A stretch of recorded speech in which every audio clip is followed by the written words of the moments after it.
Welcome to విధ్వంసం files. ముఖ్యమంత్రి జగన్ పర్యటన సందర్భంగా జూన్ 14న సత్యసాయి జిల్లా చెన్నై కొత్తపల్లిలో armed reserve constable Prakash placard పట్టు కూర్చున్నాడు. సేవ్ ఏపీ పోలీసులకు రావాల్సిన బకాయిలు చెల్లించండి సీఎం సార్ అంటూ దాని మీద రాసి ఉంది. ప్రకాష్ ప్లకార్డు పట్టుకున్న మరుసటి రోజే ప్రభుత్వం పోలీసులకు బకాయిలు విడుదల చేసింది. కానీ ప్రకాష్ ఉద్యోగం పోయింది. 2019లో నమోదైన కేసులో అభియోగాలు రుజువయ్యాయంటూ ఆగస్టు నెలాఖరులో ప్రకాష్ను డిస్మిస్ చేశారు. పోలీసుల జీతభత్యాల చెల్లింపులకు సంబంధించి కాస్త నోరు చేసుకునే ధైర్యం, అలవాటు ఉన్న వ్యక్తి ప్రకాష్. తమకు రావాల్సిన డబ్బు గురించి గతంలోనూ అడిగిన చరిత్ర ఉంది అతనికి. ఆ 2019 నాటి కేసు కూడా తాను ఇలా అడుగుతున్నాననే అధికారులు సృష్టించారని ప్రకాష్ అంటారు.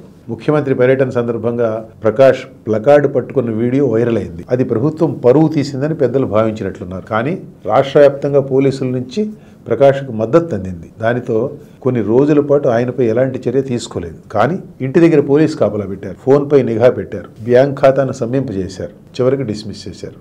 2019 నాటి కేసుల అభియోగాలు వాస్తవం అని డిపార్ట్మెంటల్ విచారణలో తేలిందంటూ ఉద్యోగం నుంచి తొలగించారు. ఈ డిపార్ట్మెంటల్ విచారణను ప్లకార్డు వ్యవహారం తర్వాత ముగించారు. నిజానికి ఆ 2019 నాటి చీటింగ్ కేసు కోర్టులో నడుస్తోంది కూడా. అసలు తాను ప్రకాష్పై ఫిర్యాదు చేసిందే లేదని, తన దగ్గర తెల్లగాగితం తీసుకున్నారని, దానిపై ఏమి రాశారో తనకు తెలియదని బాధితురాలు చెప్పారు. దాంతో కేసు కొట్టేశారు కోర్టులో.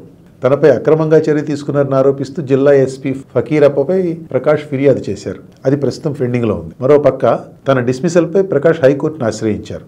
2023 సెప్టెంబర్లో హైకోర్టు ప్రకాష్ను డిస్మిస్ చేయడం చెల్లదంటూ ఉత్తర్విచ్చింది. దానికి ముందు ఉద్యోగంలోంచి తొలగించినప్పుడు ప్రకాష్ అమర నిరాహార దీక్ష కూర్చున్నారు. దానికి సంబంధించి ప్రకాష్పై విచిత్రంగా సెక్షన్ 153A కింద కేసు పెట్టారు. ఇన్ని పరిణామాలకు దారితీసింది సీఎం పర్యటన సందర్భంగా తాను ప్లకార్డు పట్టుకోవటమేనని ప్రకాష్ అన్నారు. ఆ ఘోరమైన తప్పిదం చేసినందుకే అతనిపై యంత్రాంగం కక్ష కట్టి శిక్ష వేసిందని అర్థం అవుతూనే ఉంది. ఆ తర్వాత ప్రకాష్ సైకిల్ యాత్ర తలపెట్టినప్పుడు కూడా అతనిని అరెస్ట్ చేశారు. అధికార యంత్రాంగం వైఖరి తెలిసిపోవడం లేదా? ప్రకాష్ను తిరిగి ఉద్యోగంలోకి తీసుకోవాలని హైకోర్టు ఉత్తర్వును ప్రభుత్వం ఇంకా అమలు చేయాల్సి ఉంది. ప్రకాష్ తప్పు చేశాడని అనుకున్నా అది అతనిని ఉద్యోగం నుంచి తొలగించేంత తప్పు అని ఎవరు అనలేరు. తప్పుకు శిక్షకు మధ్య సమతుల్యత, బ్యాలెన్స్ ఉండాలి.